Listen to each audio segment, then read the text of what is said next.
We've got another show packed with political drama and debate, especially when it comes to health care. We'll look at whether the Obamacare replacement plan is collapsing. I'll be talking to Craig Gilbert in Washington, D.C. about the opposition facing the American Health Care Act. When it comes to the plan, Speaker Paul Ryan is all in, but what does Governor Scott Walker think? We'll also fact-check health care claims with Tom Kertscher of PolitiFact, Wisconsin. And as always, we'll have winners and losers and your questions. All this week on JS on Politics. Welcome to JS on Politics. I'm your host, Mary Spacuzza. We're starting out in Washington, D.C. with Craig Gilbert. I'm here with Craig Gilbert, our Washington, D.C. Bureau Chief, and he's going to give us the latest on what's happening with the Obamacare replacement plan. How is that going? It's a pretty big lift at this point. I mean, Paul Ryan is trying to get this thing through his own party, which controls both the House and the Senate. It's tough for different reasons in the Senate and for different reasons in the House. There's no consensus right now among Republicans over which way to go with this bill, over whether it's too generous or not generous enough, over who the winners and losers are, and the challenge for Paul Ryan is if he moves one way, if he moves the bill toward the center, he runs the risk of more defections from the right, and vice versa. So there's a huge amount at stake politically for both him and President Trump. I mean, a lot of aspects of the Republican agenda depend on getting a health care bill passed quickly. What does this mean for his political future? Obviously, speakers have had a rough road in recent years. Well, his personal stamp is on this bill. It's really more of a Ryan bill than a Trump bill when you look at the philosophy behind it, even though Paul Ryan has said over and over again that this bill was written in conjunction and cooperation with the White House. It's a bill that's more in keeping with the sort of traditional conservative ideology of House Republicans than it is with President Trump's rhetoric on the campaign trail, where he talked about, protecting entitlements and protecting the insured. There are clearly some losers in the Republican health care bill on that front. What are you seeing in terms of winners and losers under this plan?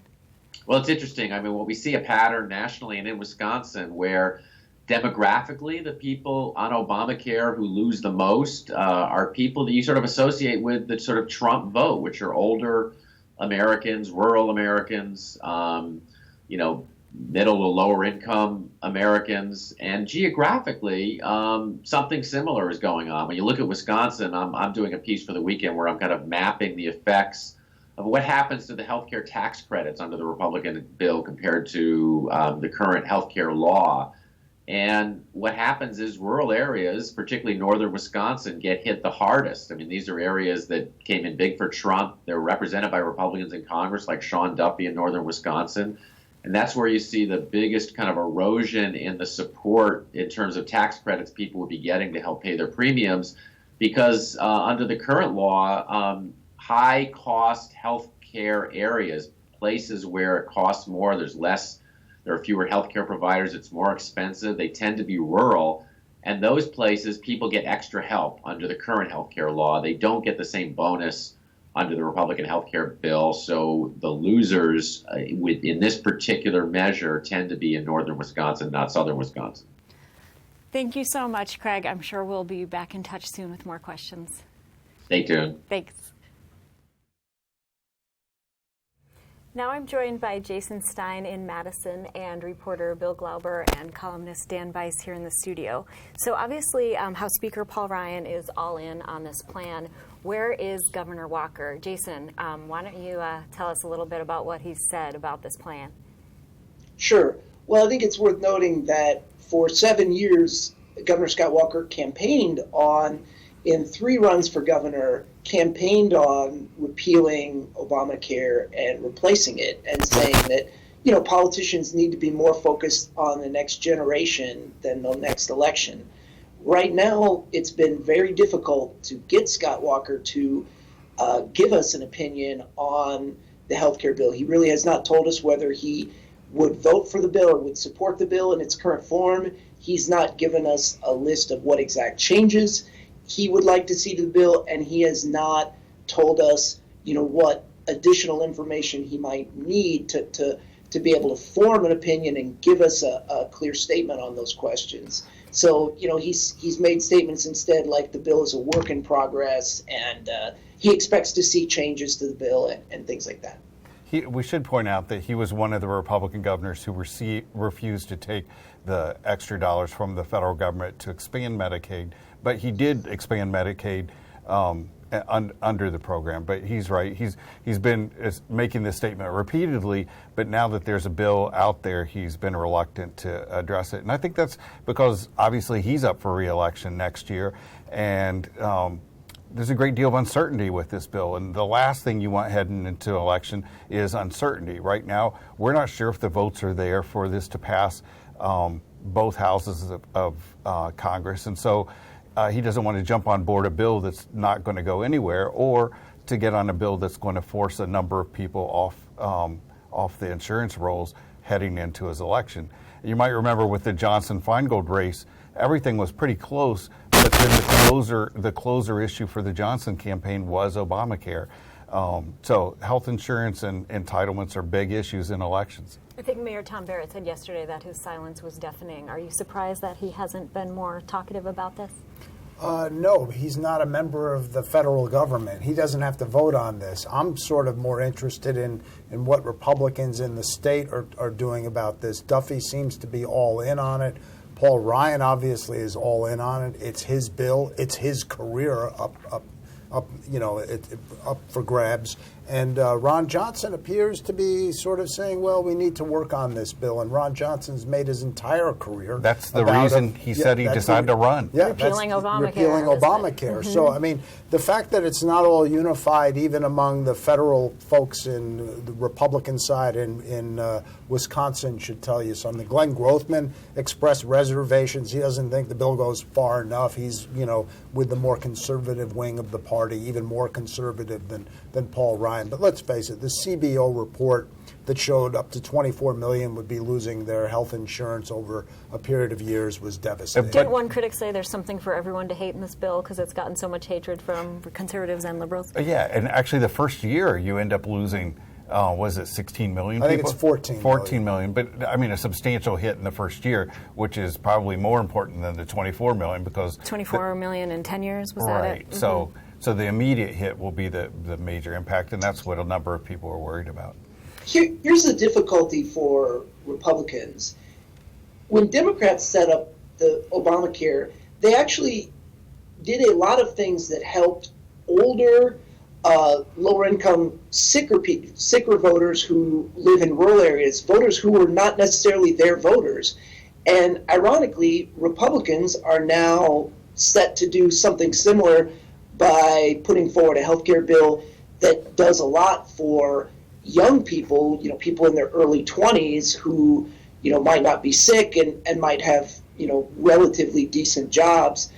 But, a lot of the people that helped Donald Trump get into the White House, including in Wisconsin, older voters living in rural areas, have a lot to lose under this healthcare bill. So that's one of sort of the interesting ironies, both of Obamacare and of, Trump care or Ryan care, whatever you'd like to call it. West Virginia Senator Joe Manchin, who you know, Dan, said probably the most perceptive thing. The voters in his state and who are on Obamacare, they don't know who gave them Obamacare, but they're going to know who took it away. So it's very dangerous politics now in trying to unravel Obamacare. But the one thing is, nobody should be surprised about this. Paul Ryan's been talking about a plan like this for how long? He was waving it around during the campaign, waving around. Everyone was talking about Trump, and nobody was apparently reading the plan. So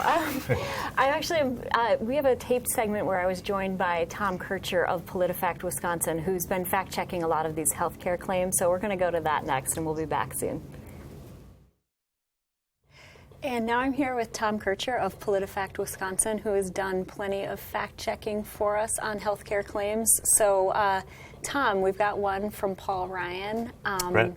And that is basically looking at a report from the Nonpartisan Congressional Budget Office, which he said confirms that the American Care Act will lower premiums. We rated that half true.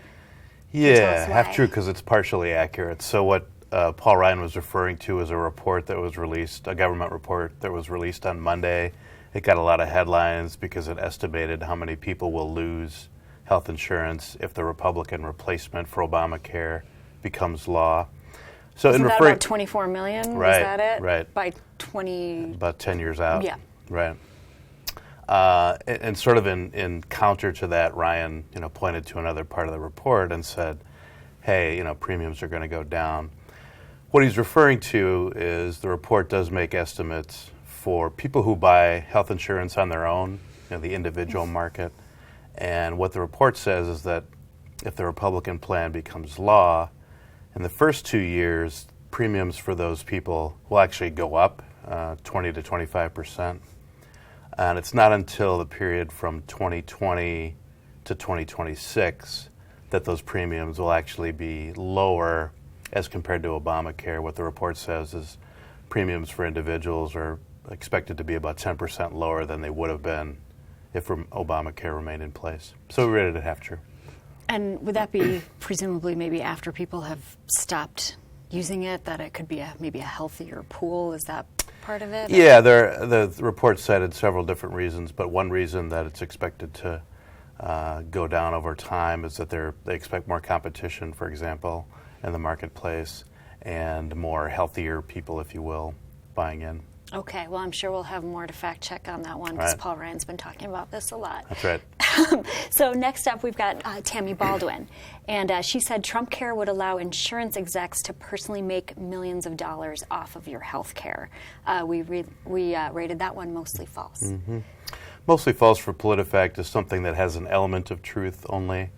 And she's correct in that the Republican replacement plan for Obamacare does provide a tax break to healthcare companies that would be worth millions of dollars. But it's important to know that that tax break is for the companies themselves. It's not for the individual executives with those companies. And we don't know, there's really no evidence to indicate how the companies would take advantage of those savings. So if they got a tax break, would they just sort of add that to the bottom line? Would they make other improvements in their plans? And obviously they could also give raises to their executives, but there's no way to know whether that would actually be millions of dollars or not. Maybe that one will be one to revisit later to see who, if they get. If it goes in place, right. Right. That's right. Okay, the next one, we've also got Donald Trump, and he said 1/3 of the counties, think of it, 1/3, only have one insurer left on the Affordable Care Act exchanges, and we rated that one true. We rated it true. People who follow PolitiFact or PolitiFact Wisconsin closely know that the president has not a very good record on the truth-o-meter in terms of statements that we rate as false or mostly false. He's doing pretty well, pants on fire, yeah. Yeah, he's got a lot of those. But in this case, we rated this statement true. Whether it's the president or other Republicans, they've criticized Obamacare in a number of different ways, and one of the most recent criticisms is that, hey, health insurance companies are dropping out of the marketplace. And based on a study done back in November by a nonpartisan organization, 1/3 of the counties in the country have only one insurer that provides health policies on the marketplace. So in other words, if you want to buy health insurance on your own and you want to take advantage of subsidies provided by Obamacare, in 1/3 of the counties in America, there's only one plan to choose from. So I guess that would be less competition in that marketplace. Competition, and for the consumers, less choice. If you want to take advantage of Obamacare and get some subsidies, you'd probably prefer that you had some choices out there. But in 1/3 of the counties in the country, there is only the one insurer. A lot of companies have dropped out of the marketplace. Okay.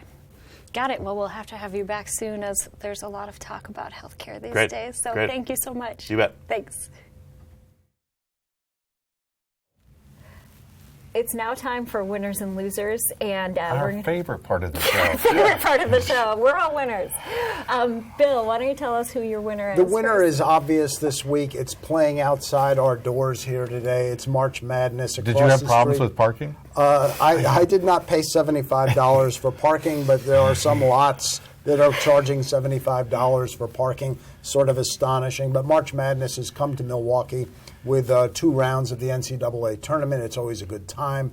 The hotels are filled, the bars are filled, even by Milwaukee standards, the bars are filled, and the arena is going to be filled for 4 games on Thursday, 2 games on Saturday. And while it's all going on, they're still building the new arena next door. Those workers are hard at work, so it's a good time to be in Milwaukee. The new arena might mean more March Madness for us in the coming years. Well, I think there will be more March Madness. They do well in this market. It always sells out. Shame they didn't place Wisconsin here. I know Badgers fans were disappointed, and it's an interesting regional, not a great one, but who knows? And the Badgers get a prime time spot tonight. They play on CBS at 8:40 or so. Yeah, they get a prime time spot. Marquette gets a prime time spot when they go on tomorrow. So it's a good time of year for sports fans, and even those who aren't interested in sports, it's a good time of year. I'm glad they got prime time. It would be nice to have them here, though. What about your winner? My winner is District Attorney John Chisholm. He oversaw the long-defunct John Doe investigation into Scott Walker and conservative groups. That's all done, but the litigation's not. And this week, a federal judge in Madison threw out a lawsuit by a conservative group, the McIver Institute, against John Chisholm and his fellow prosecutors. So that's a win for him. What about your loser? My loser is one of my favorite people, Sheriff Clark. It's Sunshine Week. He likes you too. Sure. It's Sunshine Week, open records, all of those things, but apparently he didn't get the memo. He sent a letter to ICE, the Immigration and Enforcement Agency, and asking them to give his deputies and correctional officers the power to be immigration agents, but he wouldn't give us the letter.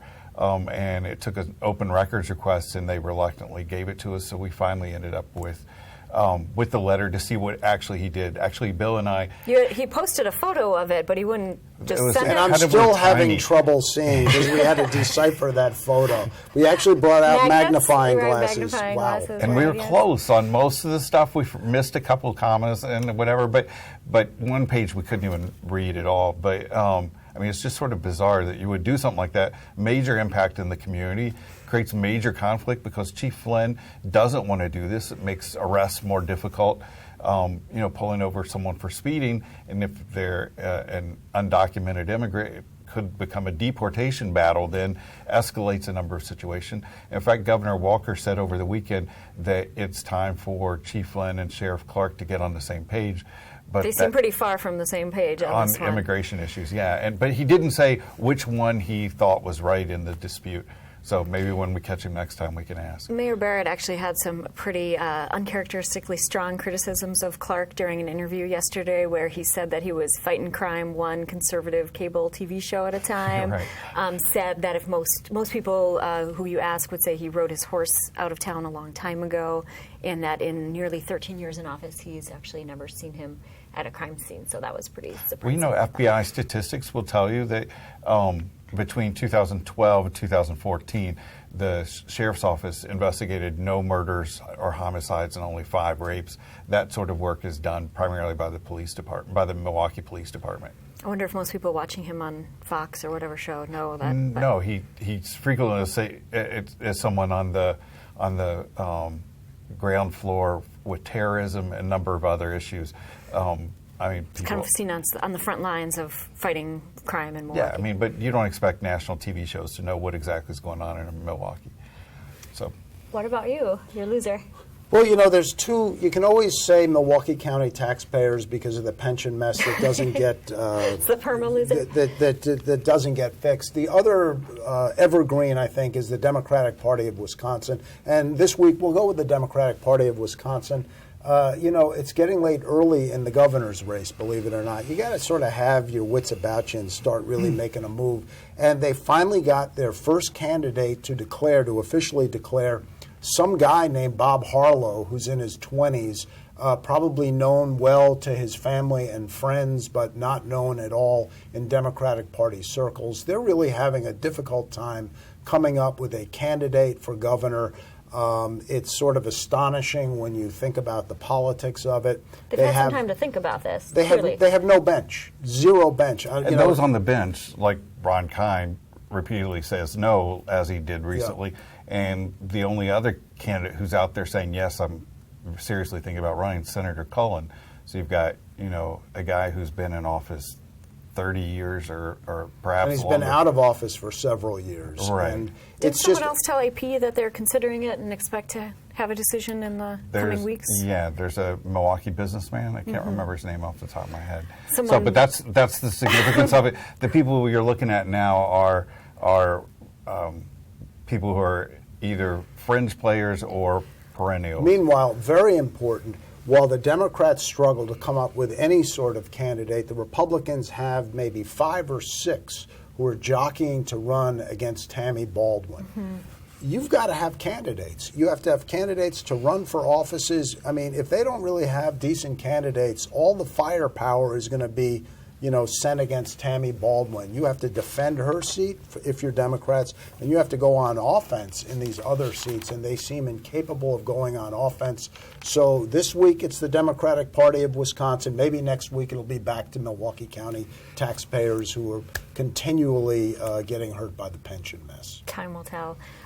Next up is viewer questions, and we've got one about thanking us for reporting on President Trump's 2005 tax returns, saying this was the first positive article in a long time regarding President Trump. This is from Alfred. Do you want to take that one? Or would you? Well, we could wind up like Rachel Maddow and spend 20 minutes talking about it. We'll get back to you in 59 minutes. But the return showed that Trump actually paid taxes on about $150 million and paid about, $38 million. So that's good news for those who support Trump. Hey, the man pays his taxes. He didn't dodge his taxes. And it was, David K. Johnston, an investigative reporter, got it, quote unquote, in over the transom. And you could have had Donald Trump as a winner for that, and then a loser for the ruling on his immigration policy. But you could do blocked that by a judge in Hawaii. This Yeah. new one. Right. So you could probably have him as a winner and loser just about every week too. So another evergreen. Okay. This is from Newsworthy. If Trump did not tweet his message regarding wiretapping, I guess we could put that in quotes, would any of the news agencies know about it, or better yet, even reported on it? Well, first of all, was there wiretapping? I mean, it seems like Sean Spicer's now saying he didn't mean wiretapping when he wrote wiretapping. He meant surveillance in some general form. Maybe it was the microwave? maybe it's the right way. That was Kellyanne Conway, not But Spicer. that's the problem when you try to address major policy issues and major issues in 144 characters or less. Republican senators are getting very upset with this. Chuck Grassley was very upset trying to get to the bottom of this, and it seems like their ire is directed at the president, not at law enforcement. So this was a 10-day shaggy dog story, but it's not a shaggy dog story. He actually claimed that Obama had him tapped, and apparently he didn't. I can't think of a time in my lifetime that a sitting president has accused his predecessor of surveillance or wiretapping. Well, let's just or wait a anything. week, see what else happens. They do blame problems on them. Sure, right. Economic I inherited issues. a mess. Right. I inherited a mess, yeah. But wiretapping, that seems like taking it to a whole new level. Trump does a lot of things that no other presidents have done. Sure. All right. One is my cell phone had a video of Governor Scott Walker's promise for 250,000 jobs during his 4 years. I'm not sure which video that was. Maybe We one ran of ours. a video. Was that our video? Right. We did a video on that. Can you please report on the items President Trump is moving forward on in terms of his campaign promises? That's from Betty. The video that was done was by PolitiFact Wisconsin on those things. Right. Sure. And PolitiFact Wisconsin and National PolitiFact are tracking the promises by Donald Trump as well. So, sure. Check your phone. Yeah. Be a video. Yeah, it'll show up again soon. It's early yet, though. People have to remember. I mean, we're less 50, than we're not less even than 100 days. So, I mean, things are not done instantaneous. I mean, there'll be plenty of time. It may seem like it's been 1,000 days, but in all seriousness, it's early yet. We'll see what happens. Okay. I'll send this one to you, Bill. It said, why should Governor Walker get involved with the health care program? Isn't health care a federal program that is guaranteed as someone's right under the U.S. Constitution? Since it's a federal program, what do states have to do with it? That's from J.D. Well, first of all, I don't believe health care is a right under the U.S. Constitution, life, liberty, and pursuit of happiness. Right. But in terms of of health care. Of course, the governor was going to have an interest. There's 250,000 people in this state who are covered under Obamacare exchanges. And then there is the whole Medicaid piece that they're looking to redo, make it a block grant to the states, effectively cutting the amount of money that states get over the long haul. It's going to affect every single person in this state, one way or the other, if Medicaid is changed. That's just the piece. Critics have said that if this plan goes through, that there could be cuts to the Badger Care rolls, cuts to long-term care for the disabled or elderly. I guess time will tell how people will be affected, but I think it's safe to say Wisconsinites will be affected. Yeah, and Paul Ryan has defined it and defended it as a way to get rid of a federal entitlement and to move it to the states and make it a state issue. Obviously, the governor would be interested in that because it affects him and how he governs the state. And I think it's going to affect his reelection probably too. So I think it will. All right. I think that's all we've got time for today, but thanks, guys. Thank you. Sure. Please join us next week when we're back with JS on Politics. Thank you.